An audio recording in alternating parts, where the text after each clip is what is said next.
नमस्कार, मी संतोष लोखंडे. माझा भाऊ कुमार लोखंडे, त्याचं वय आता 39 आहे.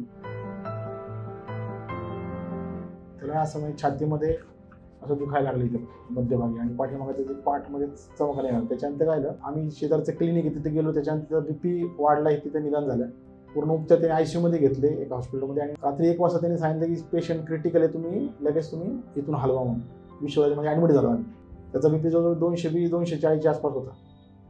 त्याच्यानंतर मग इथे हेमंत चौधरी म्हणून डॉक्टर आहेत, तर त्यांनी सांगितलं की आपली जी 2 झडपं आहेत तिथे आपली मेन आपली रक्तवाहिनी जाते. तर त्या रक्तवाहिनीला आपला जसा टायर असतो, ट्यूब असते, तसं तो ट्यूब कशी फाटली त्याप्रमाणे ते त्याला अशी फाटलेली त्याची जी मेन जी रक्तवाहिनी आहे, जी सर्व लिव्हरला, तुमच्या किडनीला, तुमच्या ब्रेनला रक्तप्रवाह करते आणि त्याच्या वयानुसार हे खूप क्रिटिकल त्याच्यासाठी.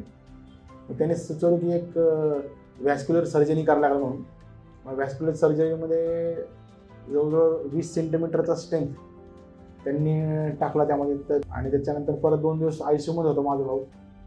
तर ट्रीटमेंट चांगली झाली त्याची. त्याचा जो धोका होता तो पण टळलेला आहे. खास करून हेमंत चौधरी डॉक्टरांनी त्याला चांगली ट्रीटमेंट दिली, त्याची वेळोवेळी तपासण्या केल्या. आणि इथं मेजॉरिटी जो ICU जो स्टाफ आहे त्याने ज्या म्हणजे प्रोॲक्टिव्हली जे प्रत्येक गोष्ट करत गेले, सांगत गेले, काउन्सिलिंग केलं त्यांनी. ह्या गोष्टी एकदम प्रोॲक्टिव्ह त्यांनी केल्या. तर ते त्याबद्दल डॉक्टरांच्या आणि पूर्ण स्टाफचा मी आभारी.